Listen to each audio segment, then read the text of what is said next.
Well, welcome to question 129 of the Secunda Secundae. The topic for this lecture is magnanimity, and I am Dr. Thibault. Magnanimity is a part of fortitude. Um, it is a little bit different than magnificence, patience, and perseverance. It has its own little section, but it is rightly part of fortitude as one of its parts. So magnanimity deals with great and lofty undertakings, has a certain broad and noble purpose of mind. So when we break down magnanimity, it's magna, bigness, and animity or anime, which is soul. So to have a big soul, right? So dreaming big, living big, um, and it's a magnitude of things hoped for. When we think of magnanimity, magnitude comes to mind, right? A magnitude of an earthquake is how big the earthquake was.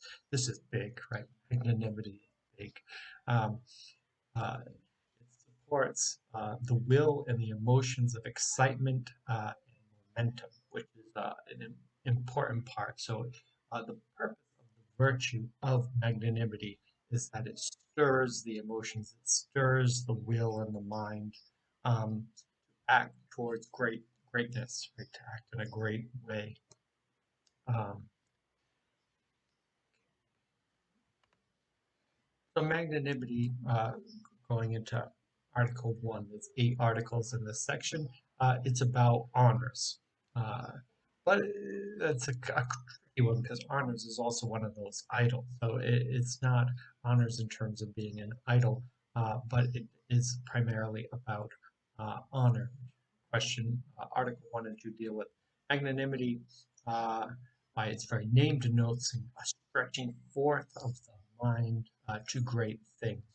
Right? It's wanting to achieve something tremendous. If you think to um, Mother Angelica, for example, uh, starting the EWTN network, to be a nun of a Franciscan convent and to think, I'm going to create a global television and radio network to bring the news of the eternal word to the whole world. This is a big stretching forth. Right? Probably most people from her convent would have been more in mind of, well, we pray the office, we cook dinner, we garden, maybe run retreats, something like this. Instead, Mother Angelica, presumably through the inspiration of the Holy Spirit and the call, uh, stretch forth to something even greater. Any of the founders of a religious community have done something similar. If you think of Mother Teresa, here she was in India working with the poor, teaching, an Albanian nun, teaching, although most of her students were rich students.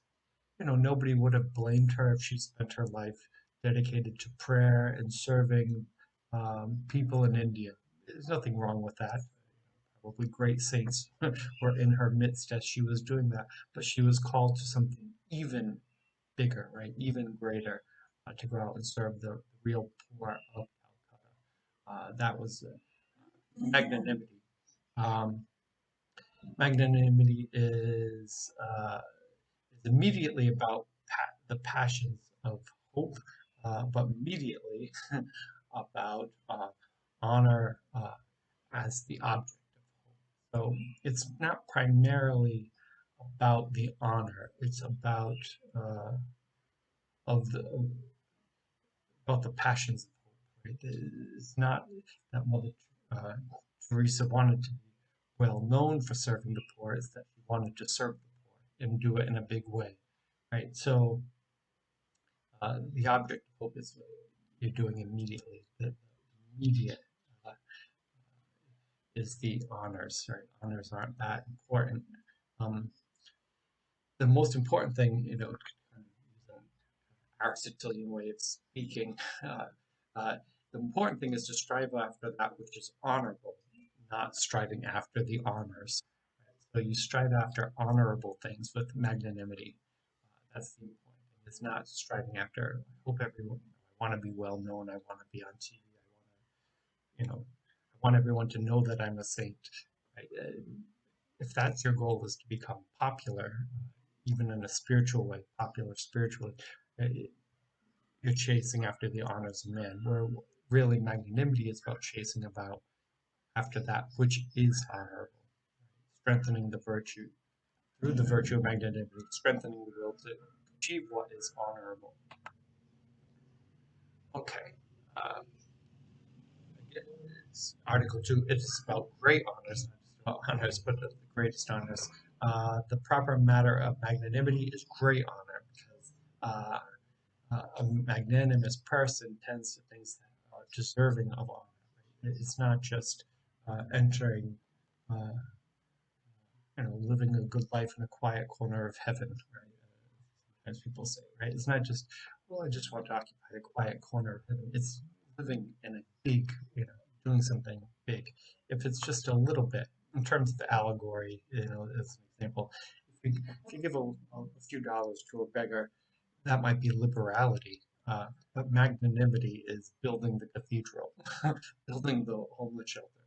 Um, and we'll get into magnificence, which is more to do with money than magnanimity. That's just a way of an example that St. Thomas kind of points out. Little things are great, big things are great, right?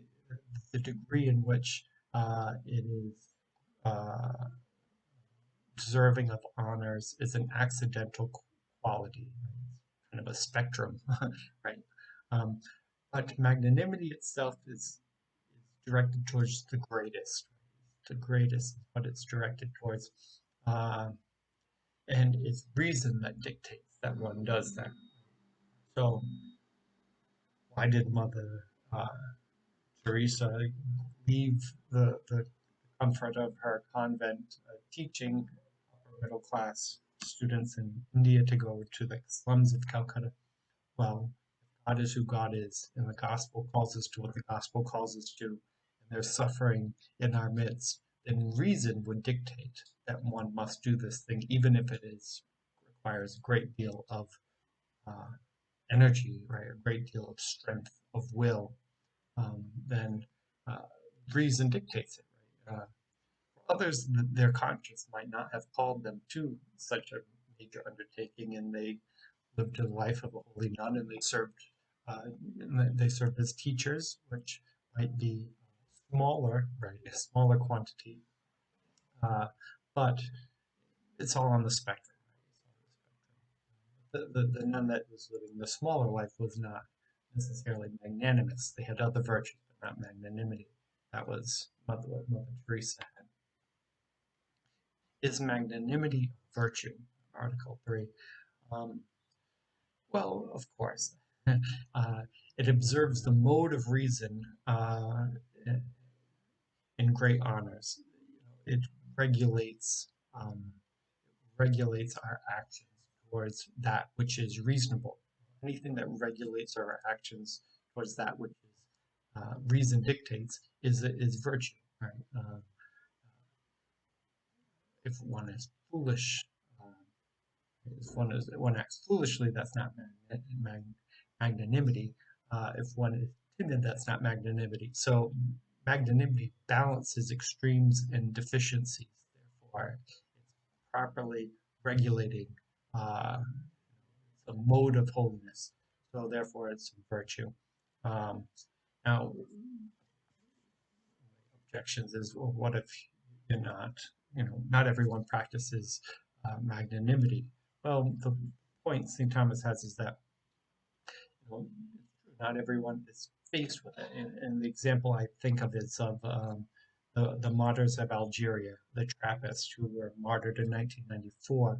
Um, when they were living in the Trappist monastery, in some sense, it wasn't magnanimous. In some ways, all Trappist life is magnanimous, but in some ways, it's not magnanimous. You pray, you work, laborious and ordinary, right? Trappist words, right? Boring and laborious and ordinary.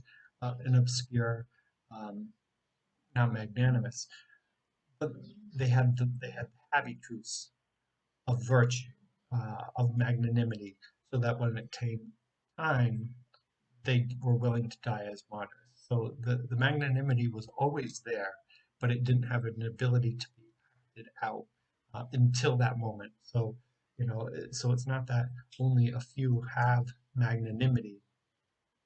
It should be a resting virtue in some sense, um, ready to be executed when necessary. So in that way, all people are all to that regulating virtue. It is special virtue. And whenever this question is asked, it's almost always yes. So honor, considered in itself, is a special good, and accordingly, magnanimity, considered in itself, is a special virtue. Um, it's a particular way of doing it, right? It's a particular virtue. It's a special way of dealing with a situation. Not everyone acts with that greatness, right? Not everyone passion, right? Has that desire, right? Um, Plenty of people looking for a quiet corner of heaven, right? Not everyone acts this out. So those who do act this out, it's a special virtue. Every virtue is great, but this is a particular greatness, right? Aiming for that which is most noble, most honorable. Uh, Therefore, it is special. Is it a part of fortitude? Well, yes, and this is an interesting distinction, and it probably deserves a bit more of a discussion. Thomas isn't as perfectly clear about this to me, anyway. I read it a number of times, and it's not perfectly clear. But magnanimity is part of virtue, part of fortitude. They are very similar in some ways, right? So fortitude is having that strength, that courage to endure to the end and not be deterred by the irascible appetites, right? To endure to the end. Uh, well, magnanimity is a similar thing, right? It's a strengthening of the will to achieve noble ends, right? So in some ways they're similar. Um, a bit of the difference might be that fortitude is to death. Right? That's kind of the goal of fortitude, is to stay strong even in the face of death. That's fortitude. Whereas magnanimity could be, I have this dream of building EWTN, right, Mother Angelica. This isn't to death, right? Worst case scenario, you go bankrupt and you go back to being a Franciscan nun, right? Franciscan's sister. Right? This isn't to the point of death, right? Even Mother Teresa, she's a little bit more out there, right? Somebody could kill her on the streets of Calcutta. The thing that she was doing wasn't something that was on its face dangerous to the point of death. On its face, she was trying to take care of particularly children and dying people on the side of the road. Right? It's a major undertaking, right, of a noble end, but it's not endurance to death. Right? It is different. So then, since fortitude deals with to death, it is the greater virtue. Um, Magnanimity is kind of part of it, but not fully it. I think that makes it clearer. At least it's clearer to me. I don't know if I made it clear to you. Now, how about magnanimity and confidence? So the question, Article 6 and Article 7 is on confidence and security, and that they are different parts. So confidence, um, you can see right in the word confidence, con meaning with, fides is in there, faith. So with faith is confidence. And that's what, and it relates directly to magnanimity. So one uh, acts with magnanimity with confidence. Right? So Mother uh, Angelica, for example, in creating EWTN, she is acting with confidence. Right? She feels God has called her to this. She's acting with faith to do this. She doesn't know how she's going to pay the bills next month. But she's acting with faith, right? There's a confidence in doing this big undertaking. Right? It's based on faith. It's also attached to reason in terms of observation, St. Thomas points out. So if you say, it's not blindly having faith. It's, you know, uh, you know, God has gotten me through this before, right? If God has called me to this, look at what He has done to other people who have been called to great things. You know, if you consider what Saint Francis had done, what Saint Dominic had done, founders of all the religious communities. If you see what they've done something extremely difficult. But if God calls you to it, then God delivers. Right? So if you have that observation within the church. That's one of the advantages of having the communion of saints. The communion of saints are filled with testimonies, right there, testimonies of God's activity in the world. Right? God really hasn't done anything since Jesus. 2,000 years past and nothing. There's been no testimony. You say, well, did it even happen? Well, the miracles, the witnesses of the saints has created an observation, so therefore it is still rational to have that faith. And you say, well, this isn't the first time we didn't have money to pay the bills, but we've always had a way of getting through it, right? Confidence, right? Through observation. So this is different than security. So security belongs to magnanimity indirectly, but not directly. So security deals with having a freedom of mind, that you don't have fear, um, uh, strengthens your hope. So this is really related to fortitude. So as um, martyrs marching to their death and they have no fear. This isn't really magnanimity. It's not really confidence. It's really about fortitude, right? If a person has fortitude that they're walking, they're marching to their death and they have no fear. This is fortitude and security. Now, security does have an indirect role on magnanimity. Security banishes despair, feeling of despair, um, but it doesn't get rid of worry or fear. Right. So, for example, the founder of the Congregation of Holy Cross, Basil Moreau, he was getting all of these bills were coming in from the United States and in France. They didn't even know I was going to pay these bills. Edward Soren kept sending him with bills in the United States. He had no way of paying them. Um, there was an abuse issue in one of the houses, which was terrible. People were backstabbing him, talking bad about his back as he founded this community. It seems like everything's going wrong. He's in prayer. Doesn't seem like he's getting any consolation. He's going to the Station of the Cross, no consolation.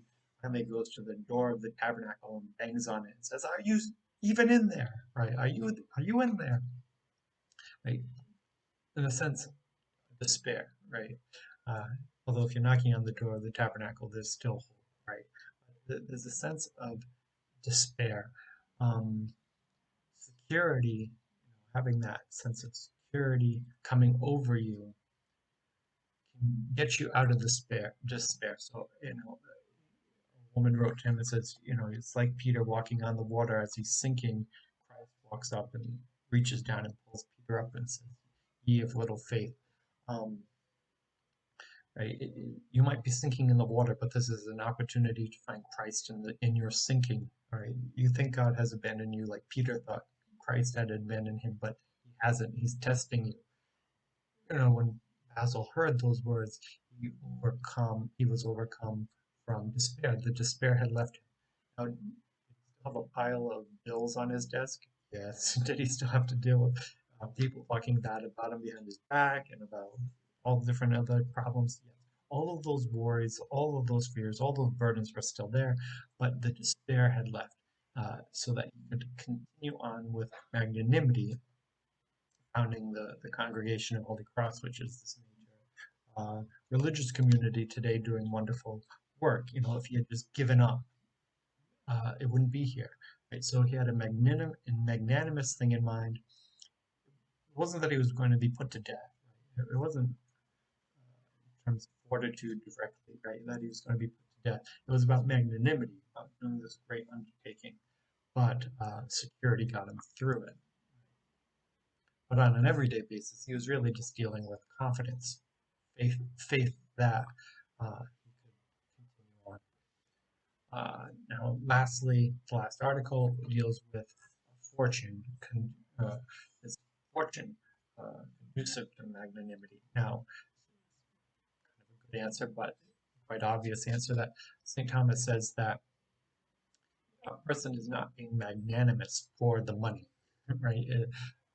You look at Google or YouTube magnanimity, a lot of businesses talk about magnanimity in terms of their business model, being bold, making bold business moves. Well, this isn't truly magnanimity. Magnanimity isn't about your own profit, right? If the goal of your magnanimity is to make a lot of money, well, that's not really magnanimity. So, for a business sake, in the liberty of the English language, sure, it's magnanimity, but it's not magnanimity in a theological sense or a virtue sense.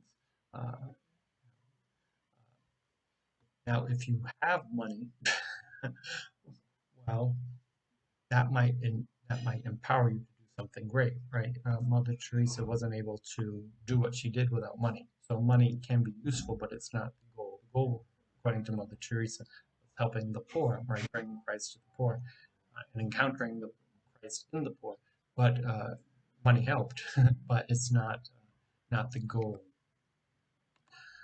So, in conclusion, magnanimity is about honors, but it's more about obtaining, seeking that which is honorable rather than seeking the honors of men.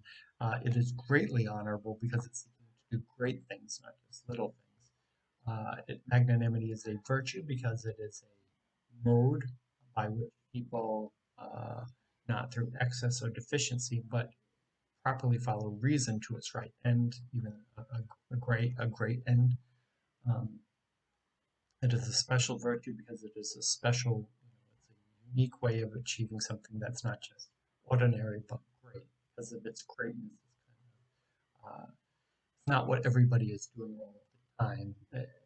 So those who are called to magnanimity called to this even greater thing, which is a special virtue. Magnanimity is part of fortitude, right? So fortitude leads us to strengthening the will unto death. Magnanimity isn't necessarily aiming at martyrdom. It's aiming at a good noble end. But that could be something like founding the University of Notre Dame, or starting EWTN, or starting a food pantry, founding a religious community. It's not the end isn't martyrdom, whereas fortitude is strength even in the face of death. Magnanimity is strength even to do something really great. So it is a little different. So it's a part of fortitude. Magnanimity has relationship to confidence directly. The mode of magnanimity is faith, in uh, through observation. It can be done. We've seen it been done before. Magnanimity has a relationship with security, and that security removes despair. But security itself is more removing fear from death, so it's more directly related to fortitude and magnanimity directly. And magnanimity is related to good fortune because doing great things sometimes creates fortune or uses a lot of money. If you think about something like EWTN, it uses a lot of money. It might not have a lot of money saved, but it uses a lot of money. Therefore, money is very useful, but it's not the end. Whereas, if you're talking about Microsoft and magnanimity, well, you're talking about profit share. That's not really magnanimity. Um, okay, so and that's all I have on this topic. Now we will get into, in question 130, the vices associated with magnanimity.